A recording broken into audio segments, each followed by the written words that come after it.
Et bonjour à tous, c'est Germain de Webax. On se retrouve comme chaque semaine pour le tutoriel de la semaine.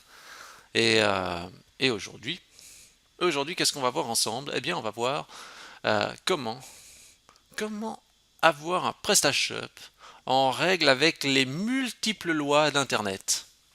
Et oui, je pense que vous avez déjà été sur plein de sites e-commerce, enfin plein de sites en général. Vous avez plein de messages d'avertissement énervants, des bandeaux sur justement la gestion des cookies, enfin ceci sur le RGPD. On dit le RGPD, de ce que j'ai encore vu dans, euh, dans les pages Wikipédia, je sais plus où. Euh, en fait, tout ça, à mon sens, je pense que c'est un grand baratin, hein. Euh, mais il faut montrer qu'on s'y intéresse et que ben voilà, on est en accord avec ce que veut, on va dire, les règles, la réglementation d'Internet et en Europe et en général dans le monde. Le problème de ces avertissements concernant ces différentes lois, c'est que déjà, quand vous allez sur un smartphone, quand vous allez sur n'importe quel support, il n'y a rien de pire que c'est agaçant d'avoir justement ces mentions qui s'affichent et qui reviennent et qui a le bouton, etc. à faire. Très souvent, c'est quand même assez intrusif, on va dire. Alors, le but, c'est de pouvoir justement être en règle avec les multiples lois d'Internet, mais sans perturber l'acheteur. Sans perturber l'acheteur. Et pour ça, en fait, eh ben, pourquoi ne pas auto-approuver le message qui sera affiché? Alors, on va voir ça tout de suite ensemble. Mais en fait, le but, c'est que, justement, la personne n'ait pas besoin de faire tout ce tralala, de valider le message, etc. On va lui dire, ok, tu as vu ce message, il est auto-approuvé. En voyant ce message, tu acceptes automatiquement eh bien, de te soumettre aux réglementations qui sont citées. Peu importe les réglementations, si elles sont amenées à changer, etc., vous aurez juste à changer deux mots et ça sera bon. Euh, euh, le but, c'est que le client ne soit pas encombré et que vous soyez en règle, hein, tout simplement. Euh, Moi, j'ai trop vu de bannières RGPD et j'allais dire de machin des cookies, des bannières des cookies, avertissements cookies. Déjà encombrant, un module dédié. Des fois, c'est pas super configurable. Des fois, c'est beaucoup trop gros. C'est lourd, c'est complexe et indigeste. Donc voilà, je vais vous montrer une autre méthode vraiment ultra simplifiée et vous me direz ce que vous en pensez. Ce qui compte là-dedans, parce que j'ai envie de vous dire, même les avocats, même les professionnels des lois, ils n'en savent pas vraiment de quoi il en retourne de ces réglementations, de ces avertissements des gestions des cookies, RGPD, etc. Même si c'est une grande farce planétaire, tout ça, c'est bien de le faire. C'est bien de le faire pour montrer qu'on dit, ah oui, regardez, nous on est en règle. Si vous voulez, c'est une forme de principe. Parce que franchement, même un avocat spécialisé, etc., s'il a jamais fait, je veux dire, s'il n'est pas technicien, je vois mal comment il peut comprendre vraiment comment la gestion des données, la protection de l'information peut être correctement gérée. C'est tellement complexe que je me dis, mais je me demande même comment ça a pu passer ce genre de réglementation. Mais en attendant, il faut informer le client et c'est ce qu'on va faire ensemble. Bon, ben, je crois que tout est dit. C'est parti, on va voir une méthode pour perdurer avec les lois d'Internet facilement. En égo, c'est parti. Alors, qu'est-ce qu'on va faire? Alors, moi j'aimerais bien déjà que mon message puisse être géré dans le, dans le PrestaShop. Donc, j'aimerais bien pouvoir faire afficher le message idéalement sur le haut. Bon, pourquoi sur le haut de page? Idéalement parce que comme ça, peu importe le support, le client ne pourra pas dire j'ai pas vu. Et j'aurais pu mettre ça ailleurs, mais j'ai décidé de choisir le haut de page. Voilà. Donc, ce qu'on va faire, c'est qu'on va déjà ajouter, euh, on va ajouter une bannière. On va ajouter déjà un petit bout de texte dans le layout du site. Alors, juste regarder qu'est-ce que j'ai dit. Parce que vous voyez, je mets toujours un petit fichier emplacement hein, où j'écris les emplacements. Voilà, c'est dans thème classique, template, layout. Alors, on va aller voir là-dedans. Thème classique, template, layout. Et c'est celui-là. Bon, euh, d'ailleurs, on voit qu'il y a le body qui commence ici, etc. Si je mets juste un petit texte là, pour tester, je sauve, je recharge ma page. Oui, ça veut dire qu'on est bien au bon endroit, donc c'est bon. Maintenant, ce que je vais faire, c'est que je vais prendre le fichier du tutoriel, donc le layout colonne, j'ai déjà remis un code dedans. Hop là. Bon, lui, je l'ai ouvert directement avec Notepad++. Vous voyez, là, il y a notre code que je vais prendre et que je vais mettre justement après body ici. Voilà, je mets ça là. Alors, qu'est-ce que je dis ici? Je dis un truc, je dis si la session du nombre de pages vues est plus grand que 1, non, non, non, non, est plus petit ou égal à 1. Ça veut dire que si c'est la première fois que la personne voit la page, alors on affiche un message. Bon, si je fais ça, je vais juste laisser tel quel. Là, j'ai juste fait ça. Hein. J'ai juste mis là-dedans. Donc c'est écrit en naviguant sur ce site, vous acceptez automatiquement le RGPD et la loi sur les cookies. J'ai mis ça, mais vous pouvez bien sûr mettre autre chose. Ça veut dire si le web évolue, vous pouvez mettre une nouvelle règle. Bon. Jusque là, rien de spécial, on a fait afficher un petit texte. Ok. Maintenant, ce qu'on va faire, c'est qu'on va mettre en place un override dans le PrestaShop pour gérer le nombre de pages vues. Parce que vous voyez ici, je dis justement si c'est la première vue, alors affiche le message. Mais maintenant, quand j'affiche ma page, le message il s'affiche tout le temps parce que il n'arrive pas à compter combien de pages on a vu. Est-ce que c'est la première, la deuxième, etc. Il n'en sait rien. Alors pour ça, j'ai préparé un fichier déjà fait là qui s'appelle front controller qu'il faut mettre. Alors attention, il ne faut pas mettre directement dans le dossier override des contrôleurs. Je vais juste vous expliquer. Bon, les overrides, si vous n'avez jamais suivi ça, je vous explique en bref. L'override permet de modifier un comportement standard du PrestaShop sans modifier le fichier source. Ça veut dire que, vous voyez, en fait, vous avez un autre dossier ici qui est le dossier normalement original, qui a classe, contrôleur, front contrôleur. Vous voyez, mais je ne veux pas les modifier celui-là, parce que si je modifie celui-là, je modifie le fichier du cœur. C'est pour ça qu'on met dans un autre dossier qui est la surcharge, et on va mettre ça là-dedans. L'override, c'est modifier le comportement de PrestaShop sans forcément... voilà, on dirait que j'arrive pas à le faire depuis ici. Alors je vais peut-être le faire depuis là. Override, classe, contrôleur. Je le mets là-dedans. Voilà, il est apparu. Alors, pourquoi le front controller? Parce qu'en fait, le front controller, c'est un des éléments de PrestaShop qui est tout le temps appelé à chaque chargement de page. Et ça correspond bien parce que comme ça, je sais que peu importe où je suis dans mon site, eh bien, front controller est appelé. Alors, de nouveau, ça c'est une histoire d'expérience. Je dirais ça c'est par la force du temps. Je sais qu'il faudrait mettre quelque chose dans front controller. Hein. Pas toujours facile à deviner ça. Mais là, je vais mettre justement ça dans front controller. Et en fait, front controller, ça veut dire que ce qu'on dit, c'est bon, si PrestaShop, justement, une page du PrestaShop s'affiche, donc front controller s'exécute, et je dis ici, je fais une session start, ça veut dire que je peux démarrer une session. Alors, il y a des gens qui n'aiment pas du tout les sessions. Moi, je trouve que il y a les sessions, on utilise. Et en fait, je démarre une session, ça veut dire je démarre. C'est comme si je démarrais une. Enfin, j'allais dire c'est comme si je démarrais une session, mais oui, une session, c'est une session. Euh, comment vous dire ça? C'est démarrer une session. J'essaie de vous trouver les mots pour ça. Euh, j'ai pas vraiment les mots pour ça. Une session. C'est comme si on initialise quelque chose qui va durer le temps que le navigateur est ouvert. En fait, c'est ça. Ça veut dire que, bah voilà, ça c'est valable tant que le navigateur est ouvert.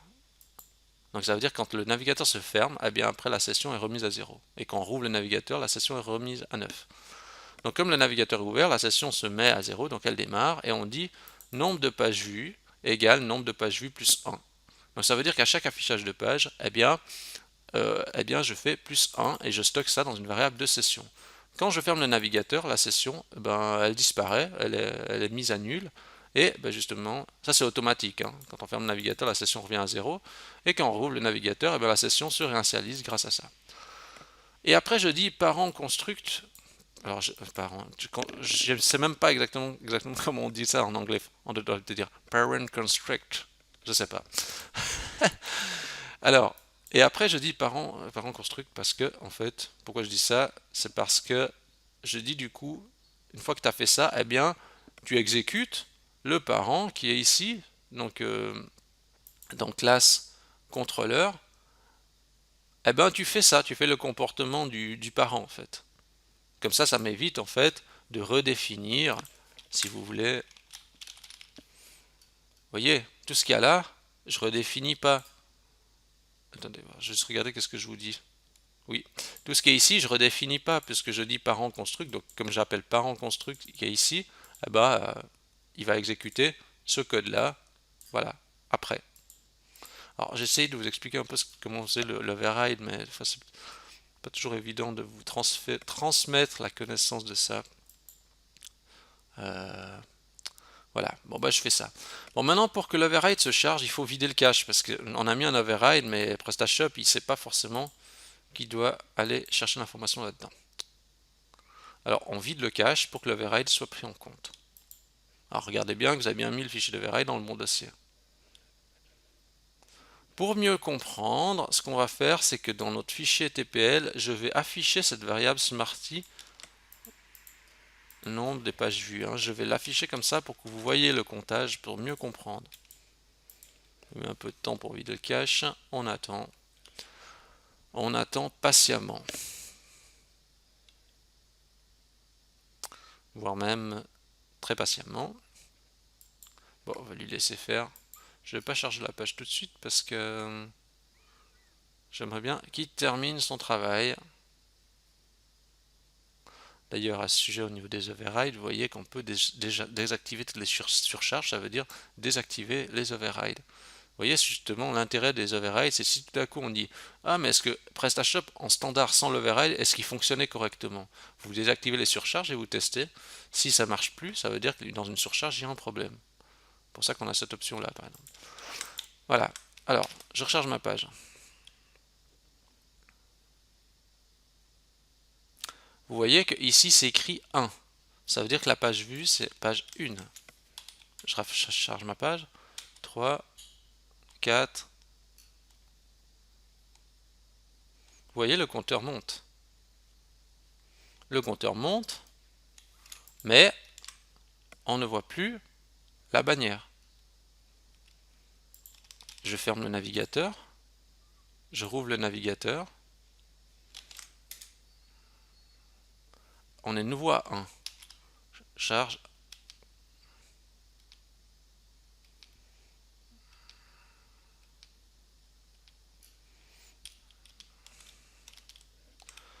Ça fait ce qu'on cherche. Vous voyez, le session start, c'est ce qu'on a vu là, eh bien, remet à 0 chaque fois qu'on redémarre.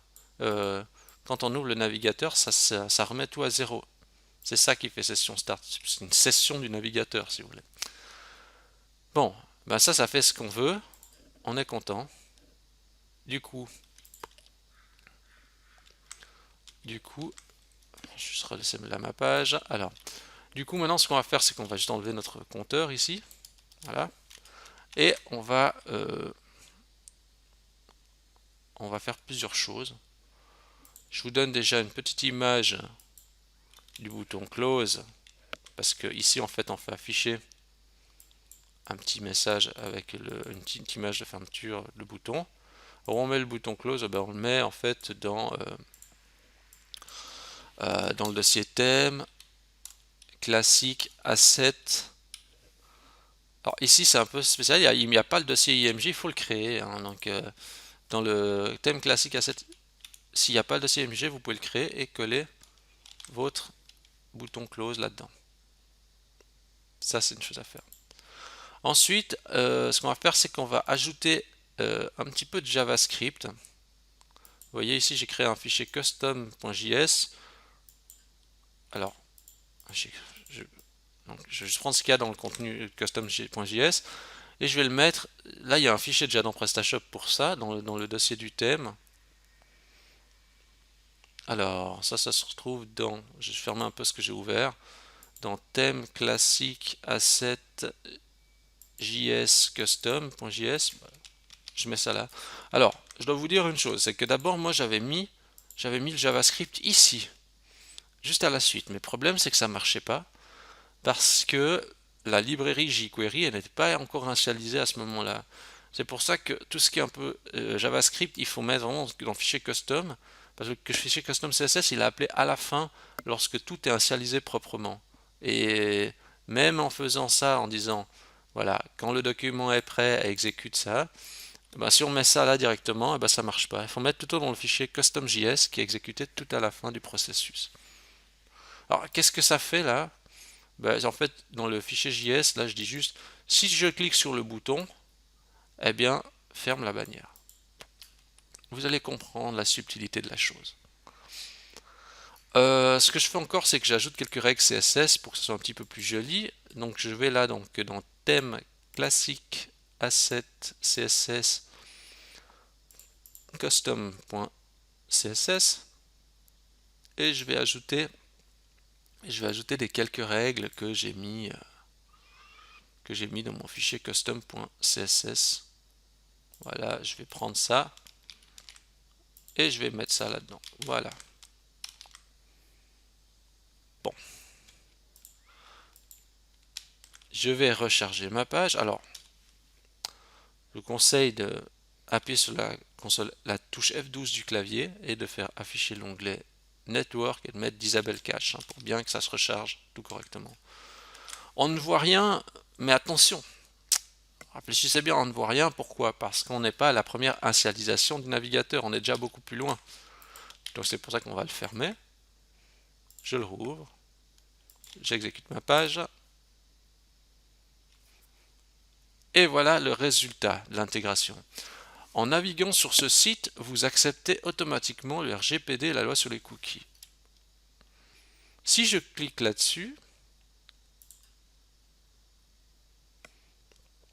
vous voyez, ça me conduit à une page de conditions de, voilà, bon, je vais rediriger vers les mentions légales, mais il faudra rediriger vers une page peut-être dédiée à ça, ou qui explique confidentialité des données, ou tout ce que vous voulez, ou loi du web, ou vraiment ce qui vous inspire. Ce qui est important, c'est toujours de montrer un principe que voilà, vous essayez de faire bien les choses. Pour changer l'URL de la page, c'est simple, hein. Ici, j'ai fait un lien pas réécrit, mais comme ça, il est hyper simple à modifier. Vous allez juste mettre l'ID de la page concernée. Hein, vous mettez l'ID de la page concernée ici. Donc ça veut dire que vous voyez, par exemple ici, si votre page des mentions légales, c'est le numéro 2, bah, vous mettez simplement le numéro 2. Voilà. Je pense pas que trop les gens ils vont cliquer là-dessus, mais bon, ne sait-on jamais. Je réouvre mon navigateur, parce que voilà, hop. Alors, vous voyez que si, imaginons, je suis le client, je dis, ah ok, bon, on a averti le client, mais le client, lui, il s'occupe pas de cette bannière. Hop, il va cliquer là-dessus, on l'embête plus. On l'embête plus parce qu'on l'a averti. On auto-valide le client. D'ailleurs, on auto-valide justement la règle. D'ailleurs, c'est bien écrit. Je pense qu'il faut juste faire attention peut-être juste à ce mot. En naviguant sur ce site, vous acceptez automatiquement, on leur dit, en naviguant sur ce site, vous acceptez automatiquement le RGPD ou la loi sur les cookies. Vous pouvez très bien dire aussi, en naviguant sur ce site, vous acceptez automatiquement la réglementation liée à Internet, et puis vous faites un lien vers la page qui regroupe un peu toutes les règles. Voilà. Maintenant, si je clique sur fermer, hop, ça ferme. Vous allez me dire, Euh, mais à quoi ça sert? Eh bien, ça ne sert à rien, mais c'est juste un principe, parce que finalement, que la personne ferme manuellement ou change de page, ça revient à la même chose. C'est juste pour que la personne ne se retrouve pas sur la page comme ça en se disant ah, il y a un avertissement, ça me dérange, je voudrais fermer, mais je peux pas. Parce que la personne ne sait pas que le message va se retirer automatiquement lorsqu'il va changer de page. Donc pour éviter le côté frustration, eh bien, on va permettre quand même de le fermer, mais ça ferme juste temporairement, ça fait juste de masquer l'élément, parce que de toute façon, quand il changera de page, l'élément ne réapparaîtra pas. Voilà, donc ça c'est juste pour... et puis vous voyez, j'ai fait super simple, un petit message tout basique. Donc j'ai fait une petite police avec un petit fond, etc. Donc bien sûr, si vous voulez vous amuser à ajuster tout ça, vous pouvez retoucher là à votre envie, comme il vous plaît, avec les règles qui sont définies ici, les règles CSS, hein. Voilà. Je vais appuyer sur la touche F12, je vais me mettre dans le mode mobile. Vous voyez, en naviguant site, etc. On va regarder ce que ça donne sur un Huawei. C'est vraiment très basique et c'est pas un truc trop intrusif. Ça reste quand même vachement discret. Et hop, je change de page, il n'y a plus. Et le client est tranquille. Euh, et ben voilà. Ouais, voilà. Ça, c'est typiquement ma vision pour ce genre de truc, pour pas encombrer. Et puis en plus, bon, je dis bien, on a modifié quelques fichiers, mais c'est pas super compliqué et il n'y a pas besoin de 36 000 trucs, 36 000 configs. J'aime bien. J'aime bien parce que c'est un truc assez simple. Ça, c'est toujours le genre de choses idéales pour moi. C'est des trucs pas trop complexes, assez souples qu'on peut faire, euh, qu'on peut faire comme ça. Donc bah voilà, je crois que tout est dit. Voilà une méthode pour être en règle facilement avec les règles, les lois d'Internet, etc. Sans avoir trop de contraintes et sans que ça soit vraiment la grosse galère. Si vous avez aimé ce tutoriel, je vous invite à liker la vidéo, vous pouvez vous abonner à la chaîne YouTube, vous pouvez donner à Webax dans Google 5 étoiles, ça me fait super plaisir, vous cherchez Webax dans Google, et puis vous donnez 5 étoiles, vous cherchez Webax comme ça dans Google, 5 étoiles, ça me fait super plaisir. Et, euh, et puis sur ce, je vous dis bonne optimisation à tous, et à la semaine prochaine.